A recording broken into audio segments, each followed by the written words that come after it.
Dragi prisutni, ja vas sve pozdravljam ove večeri i radujem se što smo ponovo zajedno. Večeras imamo jedno posebno večer, ne samo što je posebna tema, nego i poseban dan večeras otpočeo. Sa zalaskom sunca večeras otpočeo je subotnji dan. Biblija kaže da je subotnji dan sveti dan, dan od odmora, blagosloveni dan, koji traje od zalaska sunca do zalaska sunca.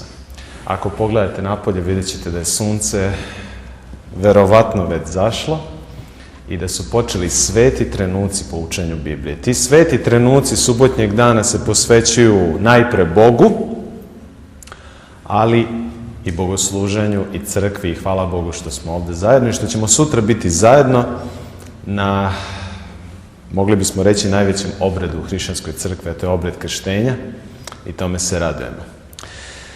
Evo večeras mi idemo dalje sa našim proučavanjem i naša tema nosi naslov Raspeće u tvom srcu. Zaista ima razlike da li je raspeće u srcu ili na nekom drugom mjestu. Mi ćemo ovog trenutka govoriti o jednom posebnom uvodu u ovu temu, a to je o mitu ili o legendi o Svetom Gralu. Vi verovatno znate da je ovo veoma popularna tema, ne samo zbog knjige Da Vincijev kod, gde se ponovo reinterpretira ili ponovo tumači ideja Svetog Grala, nego i zbog mnoštva različitih uticaja, možda i novih filmova koji govore o vitezovima okruglog stola, caru ili kralju Arturu i svemu onom što je vezano za legendu ili mit o Svetom Gralu. Legenda u stvari kaže, koja je u tradiciji mnogih hrišćana prihvaćena, da je Josif iz Arimateje prilikom raspeća Hristovog u jedan poseban putir, u jednu posebnu čašu, sakupio krv Isusovu sa krsta Golgote. I taj putir se nekako izgubio u srednjem veku i kroz sve vekove u određenom smislu i onda su vitezovi kralja Artura, i znate već celu priču, pokušali da pronađu taj putir. I mit kaže da kad su stavili taj putir na onaj okrugli sto, vitezovi okruglog stola, da je čudesna svetlost počela da izlazi iz te čaše i da obasjava sve one koji su bili tamo. Suštinski, u okviru te legende jasno je da pouku izvlače svi oni koji veruju u taj mit, da se ne može neiskrena srca i nečista srca pristupiti krvi Hristovoj. Svi oni koji pristupe neiskrena srca ili nečista srca krvi Hristovoj bivaju po učenju ove legende ili ovog mita uništeni svetlošću Božjom, koja je naprosto nešto što je isuviše sveto, isuviše uzvišeno za nečisto, nesveto ljudsko srce. Mi, adventistički hrišćani, naravno ne verujemo u ovu legendu o Svetom Gralu i sasvim drugačije tumačimo sve ove istorijske legende, ali ostaje pouka koja je vrlo interesantna i koja je vrlo zanimljiva. Da li ste večeras spremni da otvorite svoje srce i da to iskreno i čisto srce predate Bogu večeras?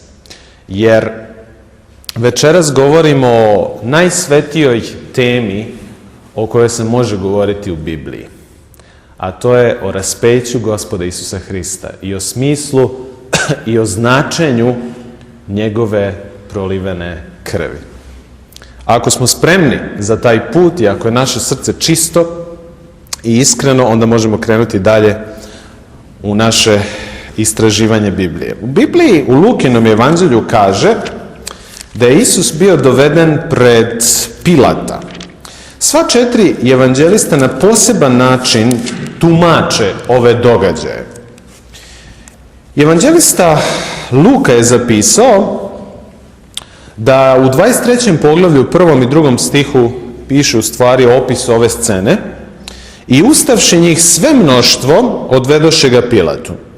I počeše ga tužiti govoreći: ovoga nađosmo da otpađuje narod naš i zabranjuje davati Cezaru danak i govori da je on Hristos car. I konkretno scena, ova slika prikazuje Pilatovo pitanje: ti li si car judejski? A on odgovarajući reče mu: ti kažeš. Zanimljivo je da su Isusa iz Nazareta doveli pred rimske vlasti sa trostrukom osudom. Prvo, otpađuje narod naš. Naprosto pravi bunu u narodu, on je buntovnik, on je pobunjenik, poput Spartaka, on je čovek koji pravi probleme u carstvu i koji čitav jedan narod pokušava da podigne protiv imperatora, protiv Cezara.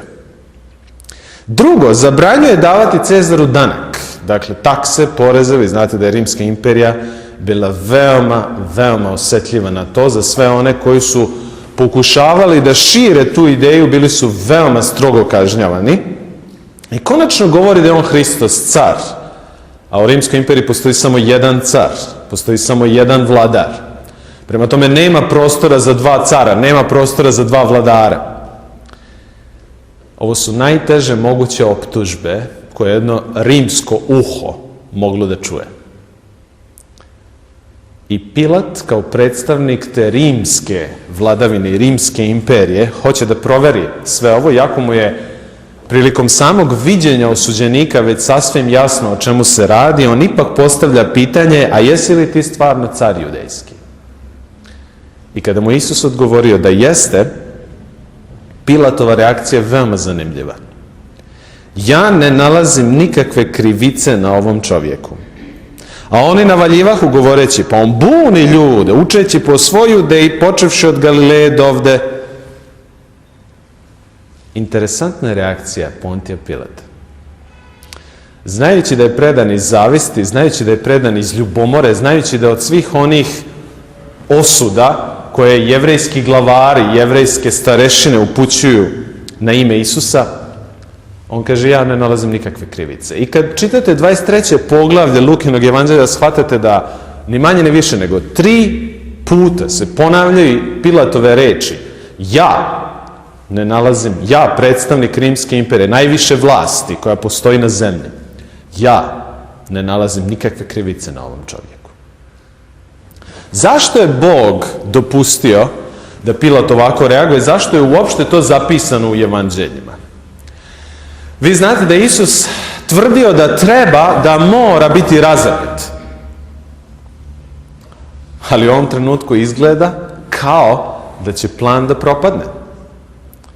Pilat kaže, u redu, ako i postoji mržnja, ako i postoji zavist, ali ja, najviša vlast na ovoj zemlji, onaj koji treba da ga predam na raspeće, ne nalazim nikakve krivice. I vi imate utisak da se Božje proviđenje neće ispuniti. I da Isus neće biti razapet. I imate stalno utisak da će Pilat da ga pusti. Ali Božje proviđenje je veće od vlasti ljudi. Pilat je nosio potpunu, svesnu krivicu za to što je predao Isusa na krst, upravo zato što je sam bio svedočan da nikakve krivice na njemu nema. I onda je oprao ruke, to piše na drugom evanđelju, opravši ruke, simbolično je hteo da prikaže da krv njegova za krv Isusovo on nije zaslužan, da je neko drugi zaslužan. Ali Biblija jasno kaže da ako učestvuješ u onom što je greh i saučestvuješ u bilo kom kriminalu, jednostavno si deo toga i pred Bogom nosiš krivicu koja se ne može izbrisati. 23. poglavlje kaže da su glavari i sveštenici svagda navaljivali da razapne Isusa, a Pilat je svagda hteo da ga pusti. Ali na kraju, kada je bilo neizbežno da Isus bude razapet, Pilat ga je predao na raspeće. Vi znate da je šibanje u Rimskoj imperiji bila posebna kazna. Zanimljivo je da Lukino evanđelje ne govori o tom šibanju, ali druga evanđelja govore o tom šibanju. Sve ono što se koristilo za šibanje je bio alat koji je bio veoma, veoma okrutan. Na posebnim resama kože koji su bili na tom biču nalazili su se parčići stakla i metala, tako da je žrtva koja je bila bičevana naprosto bila izmasakrirana u onom smislu u kom možemo pomisliti šta bi takav bič i takav alat mogao da učini od ljudske kože i od ljudskog mesa. Naravno, Gibsonov film ide u krajnost i pravi od čitave scene što je rekao jedan teolog, mašinu za mlevenje mesa. Nije baš tako bilo, ali je u svakom slučaju bilo veoma, veoma okrutno i veoma bolno. Najstrašnija kazna koju je svaki građanin Rimske imperije mogao da zamisli bila je raspeće, ali pre raspeća šibanje. I deo tog šibanja je bilo i ismejavanje. Ovo je scena iz filma Isusa iz Nazareta. Možda je to još uvek najbolji film i najverodostojniji, iako i on ima ponegde probleme u odnosu na biblijsku sliku, ali možda još uvek najverodostojniji. Najteže u čitavom procesu raspeća je bilo poniženje koje je Isus primio. Dakle, fizičko stradanje i fizičke muke nisu ponekad gotovo ništa u odnosu na poniženje časti i dostojanstva koje je Isus primio. On koji je tvrdio da je car, rimski vojnici su želeli da ga ismeju i da od trnovog venca naprave krunu koju su mu stavili na glavu i crvenu haljinu, carsku haljinu. Dakle, potpuno raspinjanje, da se tako izrazim, časti i dostojanstva jedne osobe. A još kad pomislite da je ta osoba nevini pravednik, i još kad tome dodate da je taj nevini pravednik sin Božji, sin Boga živoga, onda vam ova scena postaje više nego strašna. To klanjanje Isusu u stvari je veoma simbolično u nekom teološkom smislu. Jer i koliko god su hteli da ga ismeju da je on car, suštinski, teološki gledano i duhovno gledano, on je stvarno sa trnovim vencem na svojoj glavi i sa tom purpurnom haljinom koja je trebala da ga ismeje kao cara, u stvari postao pravi car. Jer je Isus svojim stradanjem i smrću na krstu Golgote zapravo postao car našeg spasenja. Iako je jevrejski narod očekivao da on postane onaj slavni car u slavi, on je postao car blagodati, oproštenja, car ljudskih srca u smislu oproštenja i ponude tog večnog života. Ne znamo da li Isus zapravo nosio ceo krst ili je nosio samo takozvani patibulum, onu gredu poprečnu, ali znamo da je to bio vrhunac njegove fizičke iscrpljenosti. Biblija kaže da je Isus pao pod teretom krsta zbog fizičke iscrpljenosti. Pomislite samo na čitavu scenu procesa suđenja koja je trajala više od dan i po i celu noć, dakle bez hrane, možda i bez vode.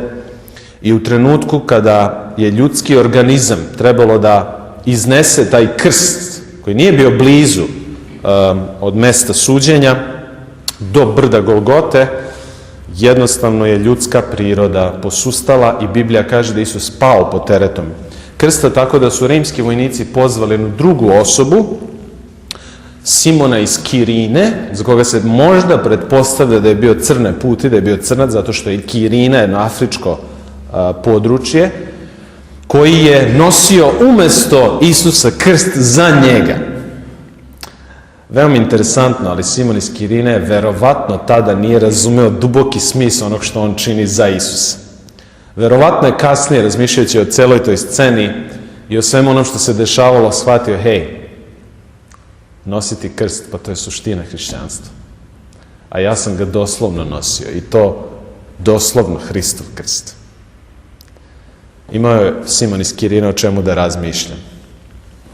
Dugo je trajao taj put. Vi znate da po tradiciji postoji 15 lokaliteta, mesta na kojima se zaustavljaju svi oni koji danas kao hodočasnici idu od sudnice pa do pretpostavljeno tradicionalno Golgote gde se nalazi. Imate 2 tradicionalna sedišta Golgote danas, pa kad odete kao turisti, oni vam kažu ovo je mesto Golgote, a onda tamo neka druga grupa kaže a ono je mesto gde je Golgota, i onda ste vi zbunjeni, ne znate gde je. U stvari nije ni bitno gde je. Bitno je da shvatimo da je Isus na tom mestu ponudio spasenje čitavom ljudskom rodu. Kao nevini pravednik. Čak i rimski centurion koji je vršio raspeće to potvrdio. Jer kad su ga razapinjali, rimski centurion je povikao, avaj, zaista je ovaj čovjek bio pravednik. Jedan drugi tekst u Lukinom evanđelju kaže, a zaista je ovaj čovjek bio sin Božji. Po reakciji kako se Isus ponašao u odnosu na druge osuđenike, centurion, stotnik, onaj koji je vodio najmanje 70 rimskih vojnika, na taj način je reagovao. Što se tiče fizičkog raspeća i načina kako su ljudi razapinjani, naravno da je bilo nemoguće da ti klinovi nose teret tela, tako da je postojao jedan temeljni deo tog krsta ispod nogu na koji se žrtva oslanjala, oslanjajući se na tu poprečnu gredu ispod nogu, u stvari žrtva je disala. To je bio jedini način kako možete obešeni na drvo raspećem da dišete. U određeno vreme Biblija kaže da su trebali goleni da se prebiju kriminalcima koji su visili na krstu. Isus je bio među njima i onda kaže da Pilatu izveštaj koji je dat, kažu pa on je već umro. I Pilat nije mogao da veruje. Ali zašto su se te goleni lomile ljudima, prednje kosti ispod kolenice, dakle kolenice? Zato što su slamanjem tih delova nogu jednostavno onemogućili žrtvu da dalje diše, jer se nije mogla dalje oslanjati na taj temeljni deo krsta. I kada bi žrtva prestala da se oslanja, jednostavno ne bi mogla da udiše vazduh i tako bi umirala. Dakle, ljudi su u najstrašnijim mukama umirali na krstu, a za Isusa je rečeno, vrlo interesantno u evanđeljima, da pre nego što su mu prelomili goljeni, već je bio izdahnuo. To znači da Isus nije samo umro fizičkom smrću. To znači, dragi moji, da je njemu zbog tereta greha kojeg je nosio mnogo pre drugih koji su bili raspinjani, srce, prepuklo, srce je prestalo da kuca. To je srce božansko, a ne samo ljudsko, koje je nosilo naše grehe. Evo kako apostol Pavle tumači krst. Večeras smo čuli nešto o istorijskom pristupu, analizi raspinjanja i krsta, ali moramo nešto čuti i duhovno, teološki. Šta krst znači za tebe i mene? Jer Jevreji znake ištu, a Grci premudrosti traže. A mi propovijedamo Hrista razapeta, kaže Pavle. Jevrejima, dakle, sablazan, a Grcima bezumlje. Onima pak koji su pozvani i Jevrejima i Grcima Hrista, Božju silu i Božju premudrost. Samo da se vratimo malo na ovaj slajd. Jevreji su tražili znake.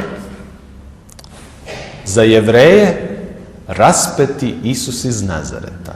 Nikako, ni pod kakvim uslovima i nikada nije mogao biti Mesija. Šta više, suprotno od toga Jevreji su verovali. Onaj koji visi na drvetu je proklet, ili proklet onaj koji visi na drvetu. Ako je Mesija proklet, onda šta će biti s nama? Ne, oni nisu mogli da veruju u onoj ideji kakvu su imali o Mesiju u prvom veku. Proklet Mesija, raspeti Mesija. Nemoguće. I oni su stalno tražili znake da je on Mesija. Vi se sećate da je Isus činio neka čuda i kaže vi imate te znake, ali oni nisu bili zadovoljni i stalno su tražili znake. Dok su Grci tražili mudrost, u kom smislu? Najviša grčka mudrost bila je da je božansko, duhovno i apsolutno i da nema ništa sa materijom i sa telesnim. I znate, utelovljenje Boga i smrt Boga na krstu, to je za Grke bila ludost nad ludostima. Tražeći mudrost, Grci, a Jevreji tražeći znake, su se spotakli o kamen spoticanja, kako na jednom mjestu kaže Biblija, gledajući na krst. Ali onda Pavle kaže, onima koji su pozvani od Boga, i Jevrejima i Grcima, mi propovedamo i silu Božju, i znake, i Božju premudrost.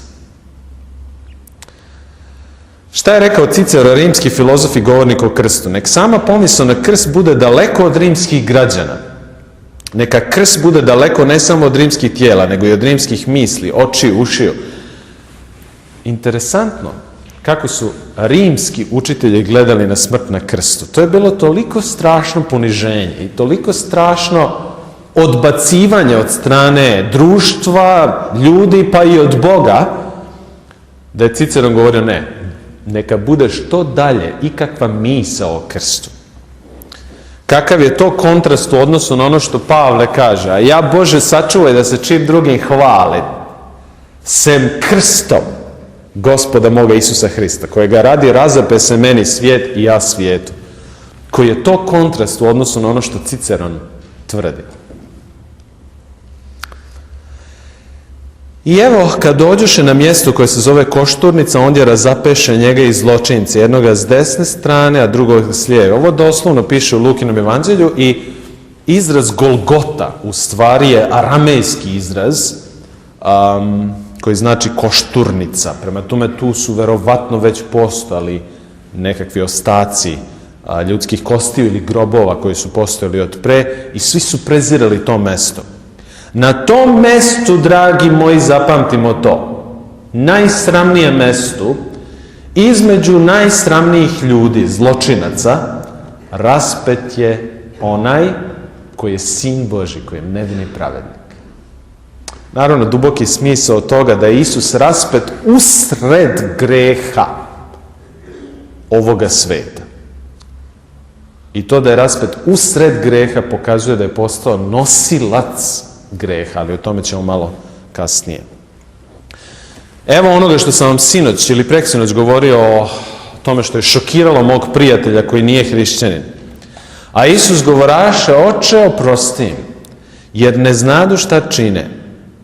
Oče, oprosti im. Vidite, u Lukinom evanđelju je zapisan ovaj tekst, što je veoma zanimljivo. U drugim evanđeljima ga nema. Luka je od onih koji su bili oko krsta, a to su Marija i najpre Jovan, učenik Isusov, ali i neke druge žene i neki drugi ljudi, čuo sa usana Isusovih. Dakle, oni su mu pričali da je Isus u trenutku razapinjanja izgovorio neverovatne reči, reči oproštaja, reči koje prevazilaze naše obično etičko razumevanje. Rekli bismo to je nemoguće, ali sa Božjom silom koju ima u sebi i sa misijom koju je imao da oprosti grešnicima, on je u stvari to mogao reći i to izgovorio. Hristos pred Pilatom i pred narodom je najpoznatija Rembrandtova slika. Ako je gledate, shvatit ćete da je raspeće Isusa prikazano u jednom sasvim drugom kontekstu. Kao da imate učesnike, aktere ovog raspeća iz 16. veka, ne iz 1. veka. I znate da je obično to slikarstvo znalo da izvuče istorijski kontekst iz Biblije, da stavi događaj u sasvim neki drugi kontekst. Mnogi su se pitali šta znači ova slika. Ona naravno predstavlja Isusa pred Pilatom i ubeđivanje jevrejskih glavara, ubeđivanje Pilata da Isusa ipak razapnu, ali ono što mnogi ne znaju, kad pročitaju neku biografiju Rembrandta vezanu za ovu sliku, to je da u ovom uglu ovde postoji jedna senka, jedna osoba, naravno sa te daljine i sa ovom rezolucijom se ne primeti detaljno o čemu se radi, ali to je jedna osoba. Tom osobom, mnogi to ne znaju, Rembrandt je predstavio sebe. Šta je u stvari on hteo da kaže? On je ovom slikom hteo da kaže da je i on svedok onog što je Isus učinio za ljudski rod. I da je Hristovo raspeće uvek savremeni događaj. I da za svaku novu generaciju to raspeće ima novi smisao i ima novu duhovnu snagu. Tako da slobodno večeras možete i svoj lik i svoj život staviti pred ovu scenu.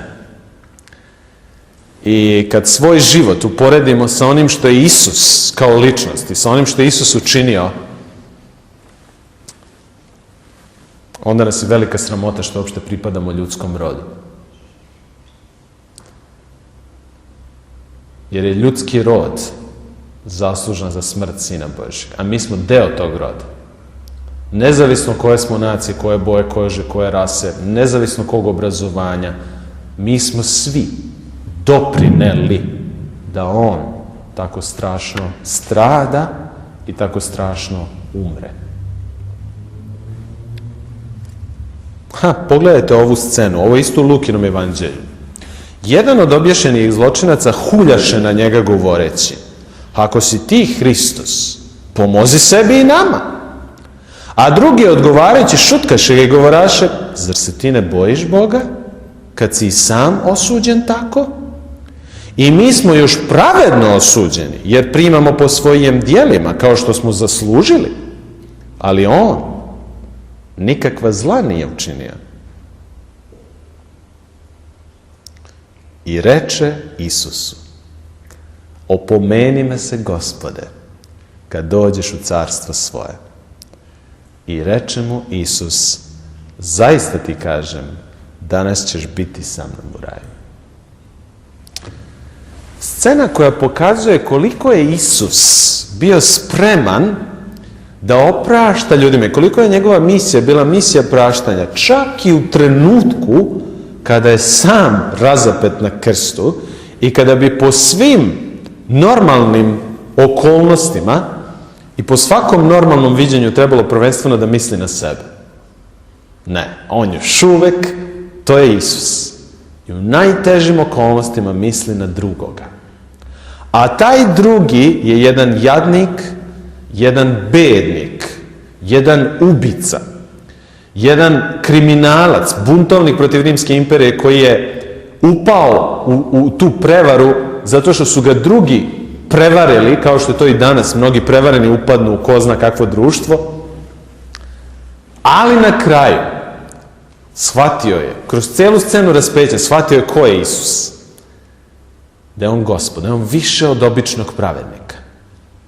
Da je on Gospod neba i zemlje i da se on vraća ka svom ocu. I onda je zavapio: Gospode, seti me se, seti se mene. I Isus mu kaže: ne boj se, jel? Taj vapaj tvoj ka Bogu, Bog je čuo i ja ću učiniti da budeš u raju. Naravno, Isus nije odmah otišao u raj. Izraz danas u Lukinom evanđelju znači sasvim nešto drugo u odnosu na trenutno ispunjenje onog što Isus govori. Izraz danas u Lukinom evanđelju predstavlja obećanje. Tako da je jasno da Isus nije odmah otišao u raj. Znate da u Lukinom evanđelju u 20. poglavlju i kasnije u 24. poglavlju, kada je Isus vaskrsnut, Isus kaže: nisam još otišao ka ocu mojem, kaže Mariji Magdaleni. To nije u Lukinom, to je u Jovanovom evanđelju, aludirajući na to da je tek u nedelju, prvog dana sedmice, kada je vaznet kasnije otišao ka ocu, a ne u petak. Dakle, on nije mogao sam otići u raj, kako onda da obeća drugome da će tog dana biti u raju? Reč o interpunkciji u grčkom tekstu nema interpunkcije. Dakle, tekst se može čitati: zaista ti kažem danas, bit ćeš sa mnom u raju. Tako da, za nas to nije toliko važno, osim za one koji na osnovu ovog teksta argumentuju i kažu: pa Isusova duša je odmah otišla u raj. Dakle, postoji život u onom smislu u kom smo pre neko veče govorili. Jasno je, dakle, da to nije tako kad čitate celo evanđelje. Hajde malo da razmišljamo uopšte šta se dogodilo ovom razbojniku i da u tom kontekstu razmišljamo o tome šta se u nama događa kad gledamo na krst Hristov.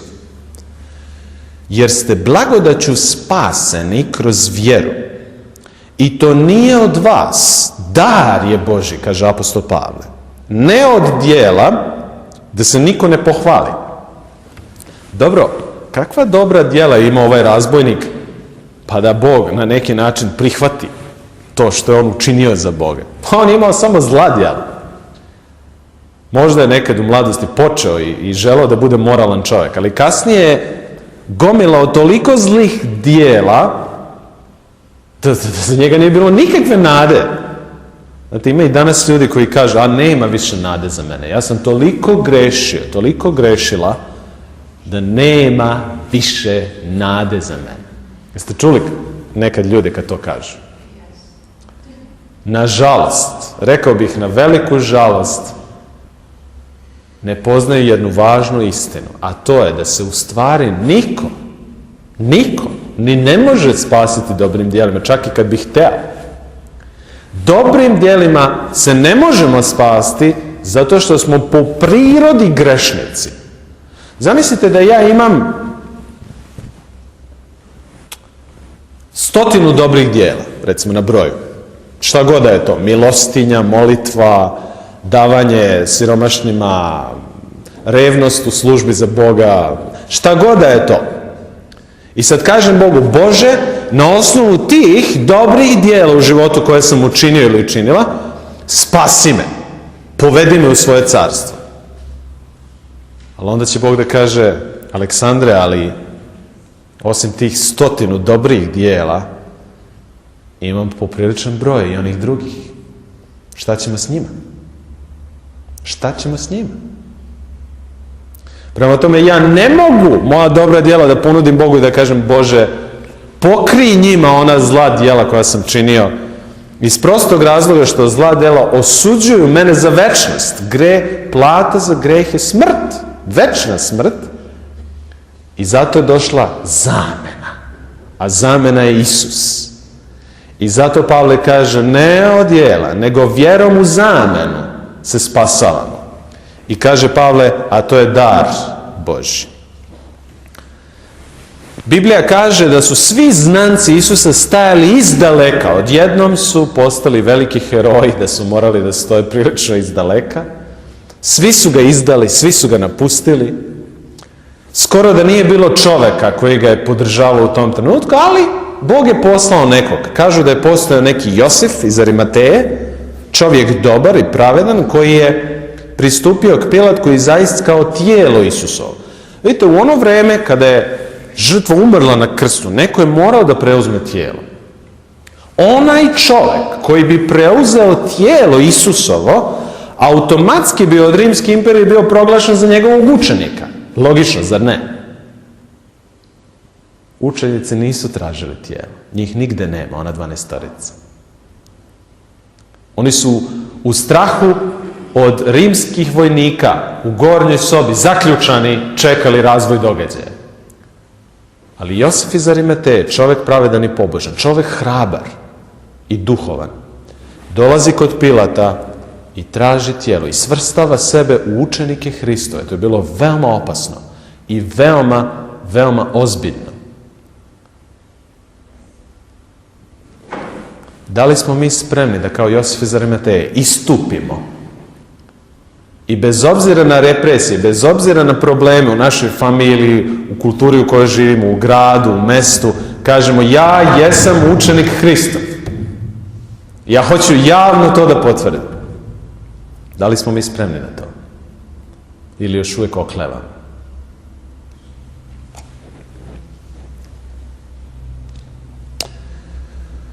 Ono što je interesantno, kaže da je Josif obavio naravno platnom telo i stavio ga u grob. I vrativši se, određene žene koje su došle sa Isusom su pripravile mirise i miro po običaju jevrijskog sahranjivanja, dakle, i u subotu, dakle, ostaše na miru po zakonu.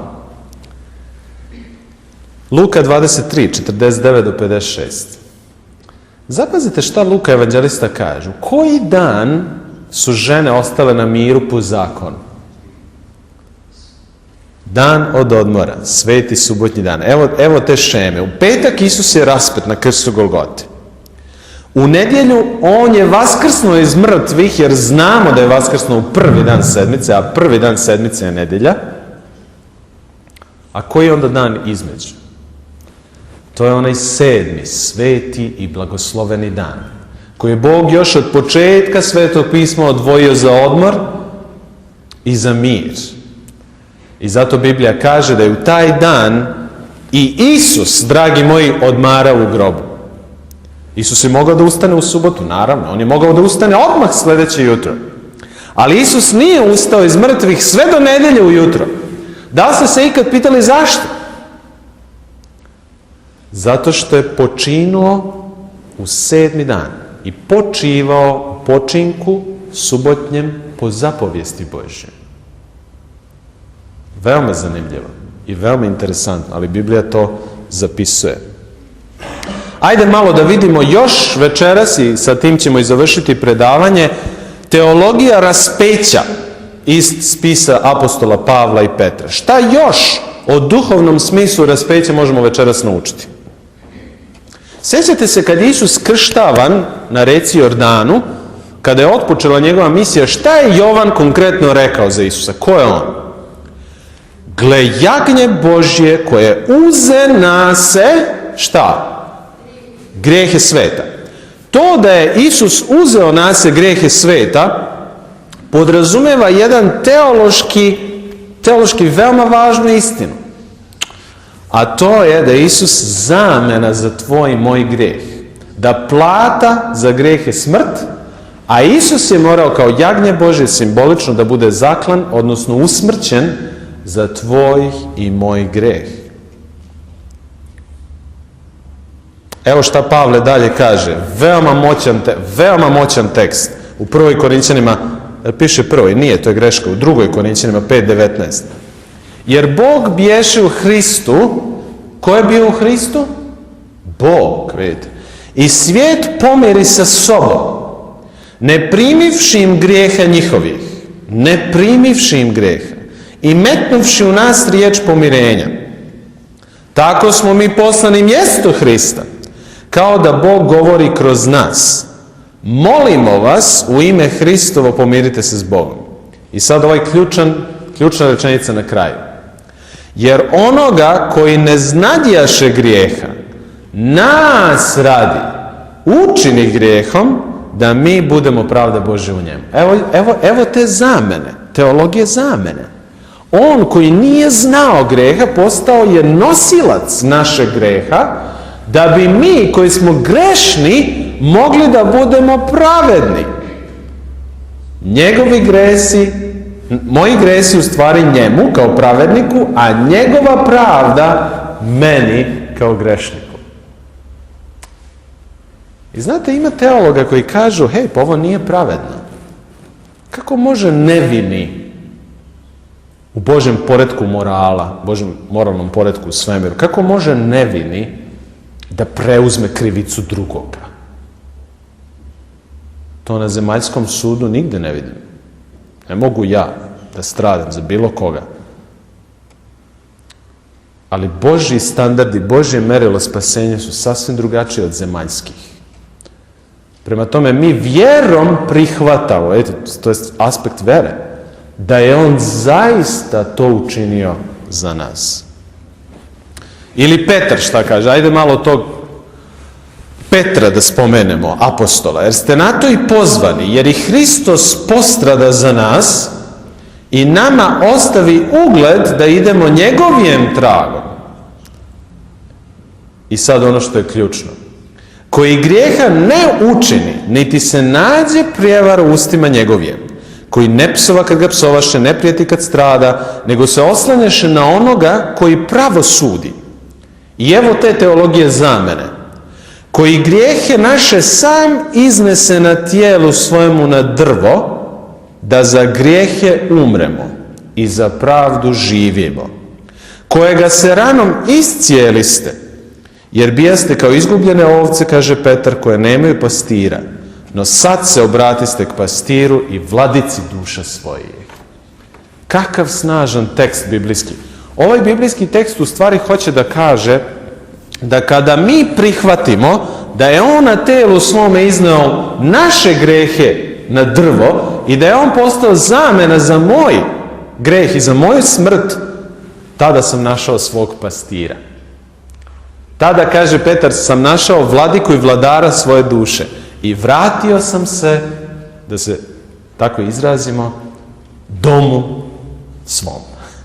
Onom što čovjek zaista treba da bude. I onom što ljudsko biće treba pred Bogom da bude. I Biblija kaže to. Biblija u masi citata otkriva ovu istinu. Evo što je rekao veliki reformator Martin Luther o ovoj zameni. To je tajna bogatstva božanske milosti za grešnike. Jer na temelju čudesne zamjene naši grijesi više nisu naši, nego čiji? A Hristova pravednost više nije samo njegova, nego i naša. Vidite kako je ta čudesna zamena ostvarena na krstu.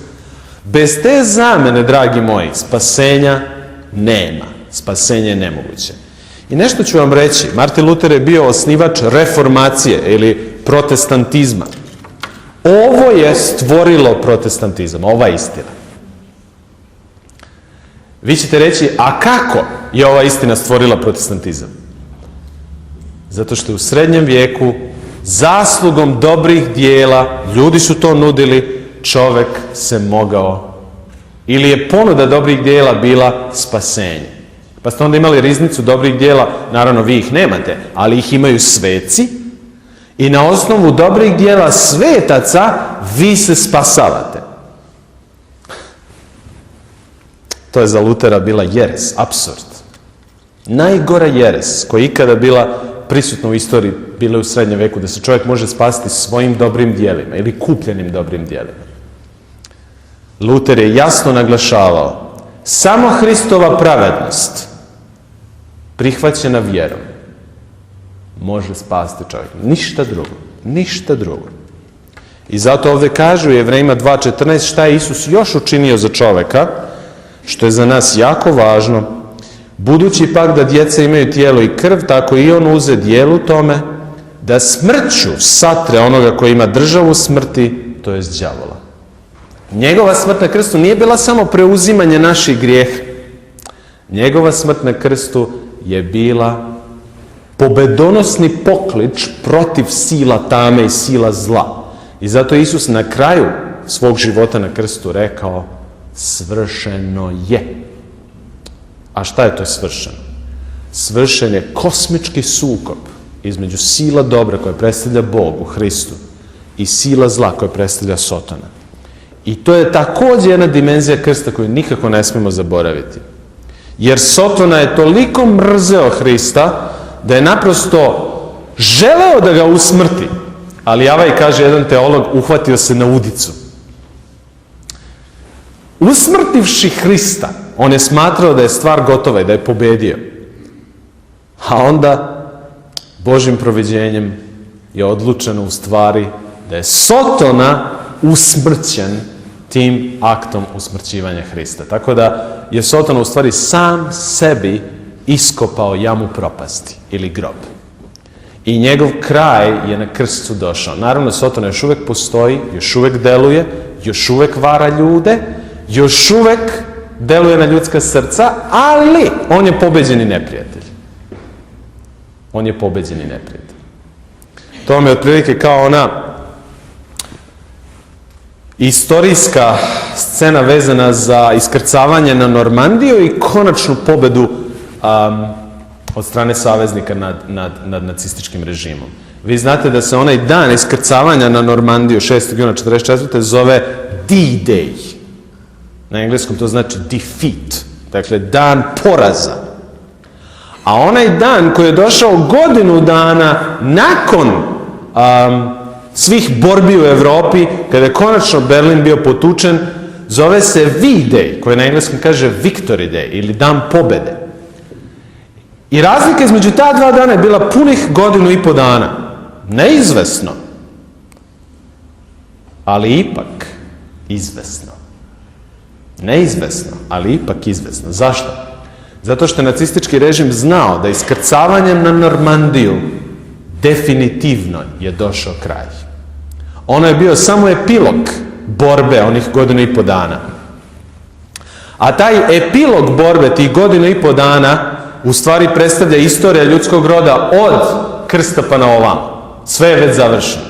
Sve je već gotovo. Sotona je potučen. Sotona je pobeđeni neprijatelj.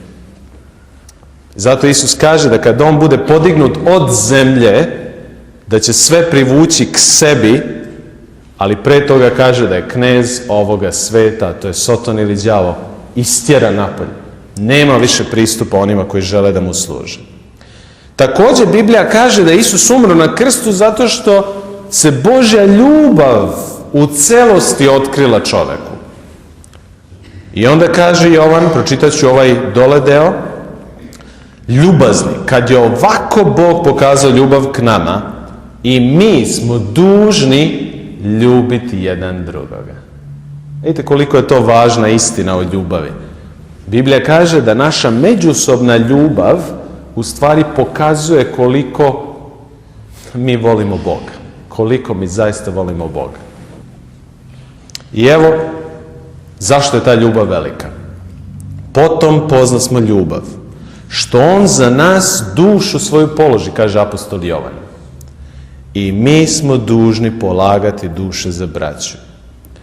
On, kaže Jovan, kao nevini, noseći moj greh, položio je dušu za mene. I onda Jovan kaže, kakav je to primjer svima nama. Da ne živimo za sebe, draga moja braća i sestre, nego da živimo za drugi. I da služimo drugima, onim što nam je Bog dao. Naravno, nekom je Bog dao znanje, nekom novac, nekom vreme, nekom lep osmeh.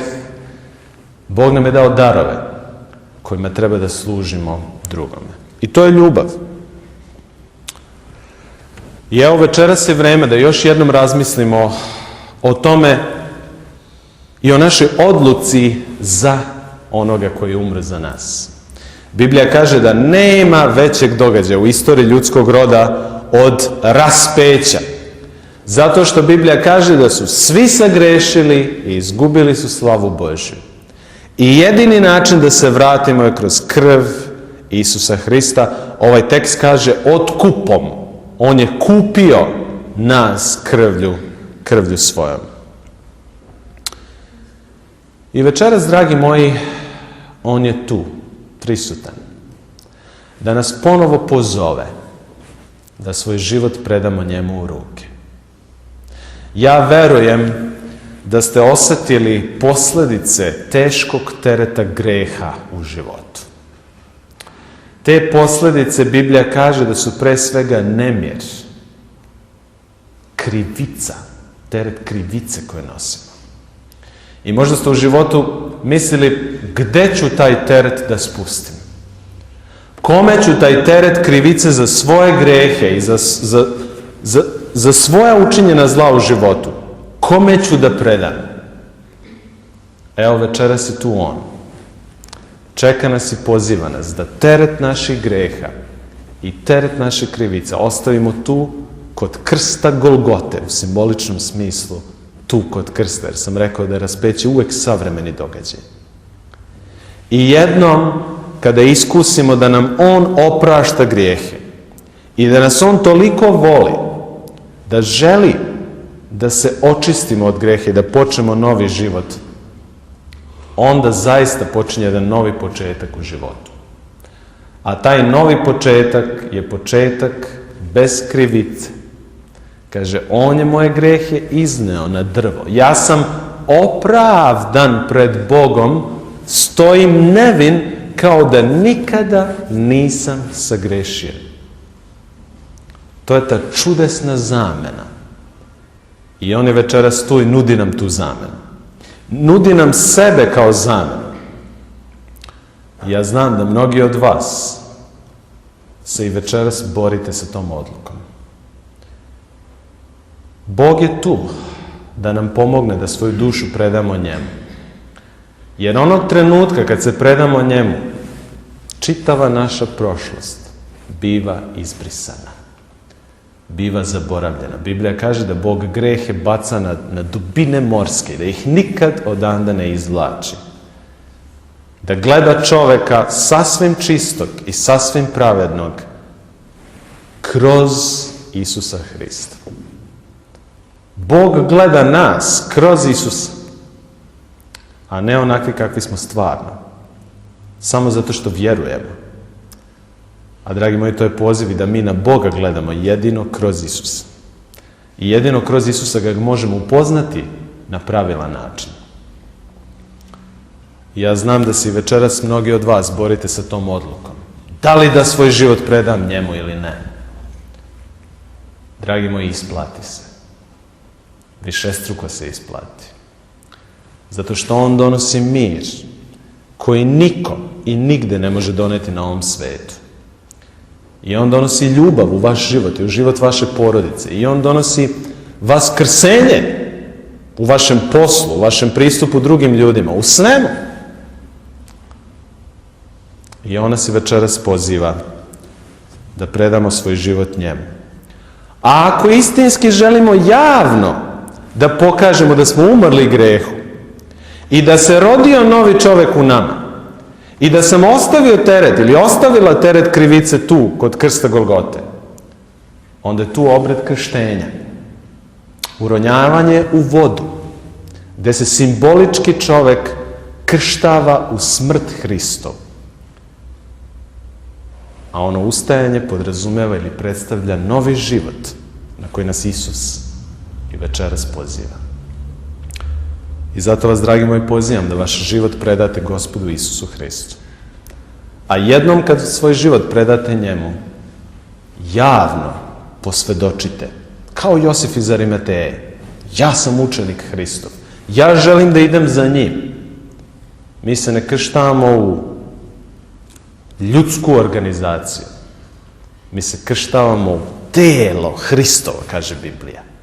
I to je interesantno. Biblija kaže da smo jedan drugome udi tela, delovi toga tela. Tako je predstavljeno telo ili crkva Hristova. I ja vas večeras pozivam da razmišljate o tome. I sutra pre podne, kad budemo imali obred krštenja, razmišljajte o svom životu i razmišljajte o svojoj odluci za krštenje, koja je novi početak. Početak jednog sasvim novog života. I neka vas Bog blagoslovi večeras i da vam jedan poseban subotnji mir. Jer je subota poseban, blagosloveni, sveti dan. Hajde da pognemo svoje glave i da se molimo Bogu. Gospode i veliki Bože naš, mi smo večeras iz Tvog svetog pisma proučavali o smrti Isusa, Hrista, Sina Božjeg.